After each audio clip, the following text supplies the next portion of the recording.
മലപ്പുറത്ത് ഒറ്റയ്ക്ക് താമസിക്കുന്ന വയോധിക ചക്കിയമ്മയുടെ വീട്ടിൽ വീണ്ടും വെളിച്ചമെത്തി. പ്രായാധിക്യവും രോഗവും മൂലം ബില്ലടയ്ക്കാൻ കഴിയാതെ വന്നതോടെ KSEB കരണ്ട് വിച്ഛേദിക്കുകയായിരുന്നു. 3 മാസമായി ഇരുട്ടിൽ കഴിയുന്ന ചക്കിയമ്മയുടെ അവസ്ഥ പുറം ലോകത്തെ അറിയിച്ചത് 24 ആണ്. നമ്മൾ തന്നെ കറണ്ട് ബില്ല് അടയ്ക്കുകയും ചെയ്തു. ആ ദൃശ്യങ്ങളിലേക്കും പ്രതികരണങ്ങളിലേക്കും. കറണ്ട് വന്നുകൊണ്ട് സന്തോഷമായിരിക്കണം. ഞാനും കണ്ണു കളയില്ലാത്ത ആളുകൾ. ഇത് കുറേ കാലമായിട്ട് DC ആയിട്ട് കിടക്കുകയായിരുന്നു. അതായത് പൈസ അടയ്ക്കാതെ കിടക്കുകയായിരുന്നു. 24-ൻ്റെ ആൾക്കാർ വന്ന് അതിൻ്റെ പൈസ അടച്ചിട്ടുണ്ട്. അതിൻ്റെ ഭാഗമായി നമ്മൾ കണക്ഷൻ പുനഃസ്ഥാപിക്കുകയും. ഗോകുൽ കെ വേണുഗോപാൽ മലപ്പുറത്തു നിന്ന് വിവരങ്ങൾ നൽകും. ഗോകുൽ, ഇന്നലെ പ്രൈം ടൈം വിത്ത് SKNൽ ആണ് ഗോകുൽ ഈ വാർത്ത റിപ്പോർട്ട് ചെയ്ത്. അപ്പോൾ തന്നെ SKN ആ ബില്ല് നമ്മൾ അടയ്ക്കുമെന്ന് അറിയിക്കുകയും അതിന്റെ തുടർ നടപടികൾ എന്താണോ വേണ്ടത് അത് സ്വീകരിക്കാൻ ഗോകുലിനോട് നിർദ്ദേശിക്കുകയും ചെയ്തു. അതിന്റെ അടിസ്ഥാനത്തിൽ നമ്മൾ തുടർ നടപടികൾ ചെയ്തു. ചക്കിയമ്മയ്ക്ക് വീണ്ടും വെളിച്ചമെത്തി അല്ലേ?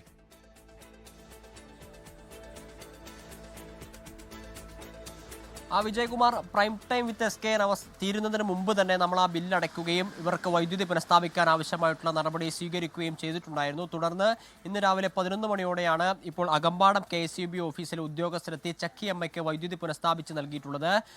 മെയ് മാസം മുതൽ ഇവർ ഇരുട്ടിലായിരുന്നു. കഴിഞ്ഞ 3-4 മാസമായി ഇവർ ഇരുട്ടിലായിരുന്നു. ഇത് സംബന്ധിച്ച വാർത്തയാണ് കഴിഞ്ഞ ദിവസം നമ്മൾ നൽകിയത്. ചക്കിയമ്മയ്ക്ക് ലഭിച്ചിരുന്ന വൈദ്യുതി 40 യൂണിറ്റ് മാത്രം ഉപയോഗിച്ച് കഴിഞ്ഞാൽ സൗജന്യമായി വൈദ്യുതി ലഭിക്കുന്ന രീതിയിലായിരുന്നു കഴിഞ്ഞ കുറേ വർഷങ്ങളായി ഇവർ വൈദ്യുതി ഉപയോഗിച്ചിരുന്നത്. എന്നാൽ കഴിഞ്ഞ മാസങ്ങളിൽ 40 യൂണിറ്റിന് മുകളിൽ വൈദ്യുതി ഉപയോഗിക്കേണ്ട ഒരു സാഹചര്യം ഉണ്ടായി. അങ്ങനെയാണ് ചക്കിയമ്മയുടെ വൈദ്യുതി വിച്ഛേദിച്ചത്.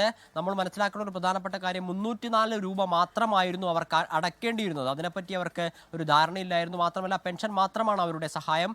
പെൻഷൻ ലഭിക്കുന്ന പൈസ കൊണ്ടായിരുന്നു ഉപജീവനം നടത്തിയിരുന്നു. പലതരത്തിലുള്ള രോഗങ്ങളുണ്ടായിരുന്നു. വീടിന് പുറത്തേക്ക് പോകാൻ സാധിക്കാത്തൊരു സാഹചര്യം ഉണ്ടായിരുന്നു. അങ്ങനെയൊക്കെ ഇവർ പുറത്തേക്ക് പോകാൻ സാധിക്കാതെ നിൽക്കുന്നു. ഇരുട്ടിൽ കഴിയേണ്ട ഒരു സാഹചര്യം നമ്മുടെ ശ്രദ്ധയിൽപ്പെടുകയും അത് നമ്മൾ വാർത്തയായി റിപ്പോർട്ട് ചെയ്യുകയും ചെയ്തു. ഇതിന്റെ അടിസ്ഥാനത്തിൽ പണമടയ്ക്കാനുള്ള ഒരു നിർദ്ദേശം ഇന്നലെ തന്നെ SKN prime time with SKN എന്ന പരിപാടിയിൽ നമുക്ക് നൽകി. ആ സമയത്ത് തന്നെ നമ്മൾ പണമടയ്ക്കുകയും അകമ്പാടം KSEB ഓഫീസിൽ വിളിച്ച് കാര്യങ്ങൾ അറിയിക്കുകയും ചെയ്തു. തുടർന്നാണ് ഇന്ന് രാവിലെ അവർ അവിടെ ചക്കിയമ്മയുടെ വീട്ടിലെത്തിയതിനു ശേഷം ഇത് പുനഃസ്ഥാപിക്കാൻ ആവശ്യമായിട്ടുള്ള നടപടി സ്വീകരിച്ചത്. ഈ 40 യൂണിറ്റിന് മുകളിൽ ഇവർ ചക്കിയമ്മ വൈദ്യുതി ഉപയോഗിച്ചതിനാൽ അവർ ആ പരിധിയുടെ പുറത്തേക്ക് പോയി. ഇനിയുള്ള ദിവസങ്ങളിൽ, ഇനിയുള്ള മാസങ്ങളിൽ 40 യൂണിറ്റിന് മുകളിൽ വൈദ്യുതി ഉപയോഗിക്കുന്ന നിരക്കിൽ വന്നു കഴിഞ്ഞാൽ പണം അടയ്ക്കേണ്ട ഒരു സാഹചര്യം ഉണ്ടായിരുന്നു. നമ്മൾ അവരോട് റിക്വസ്റ്റ് ചെയ്തതിന് പ്രകാരം ഇനിയുള്ള 6 മാസത്തിൽ ഈ 40 യൂണിറ്റിൽ കുറവാണ് 2 മാസം കൂടുമ്പോൾ, അതായത് ഒരു മാസം 20 യൂണിറ്റിന് കുറവാണ് ഇവർ വൈദ്യുതി ഉപയോഗിക്കുന്നതെങ്കിൽ 6 മാസം കഴിഞ്ഞാൽ വീണ്ടും ഇവരെ ഈ പഴയ സ്കീമിലേക്ക് തന്നെ തിരിച്ചെത്തിക്കാൻ ആവശ്യമായിട്ടുള്ള നടപടി സ്വീകരിക്കാമെന്ന് KSEB ഓഫീസർ ഉറപ്പ് നൽകിയിട്ടുണ്ട്.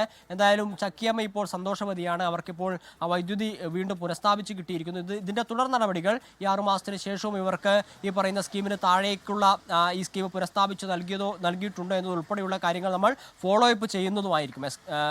വിജയകുമാർ. യെസ്, ശരി ഗോകുൽ. ഇന്നലെ ചക്കിയമ്മ പറയുന്നുണ്ടായിരുന്നു, ഞാനല്ല ഈ അധിക വൈദ്യുതി ഉപയോഗിച്ചത്. അപ്പോഴത് ആരാണെന്ന് കൂടി KSEB കണ്ടെത്തേണ്ടതുണ്ട്. ഇനിയും വല്ല വൈദ്യുതി മോഷണവും നടക്കുന്നുണ്ടോ എന്നതുകൂടി പരിശോധിക്കേണ്ടതുണ്ട്. അല്ലെങ്കിൽ ആ 40 യൂണിറ്റ് പരിധിയിൽ വരേണ്ട ഒരു കുടുംബമാണ്, ഒരു വീടാണ്.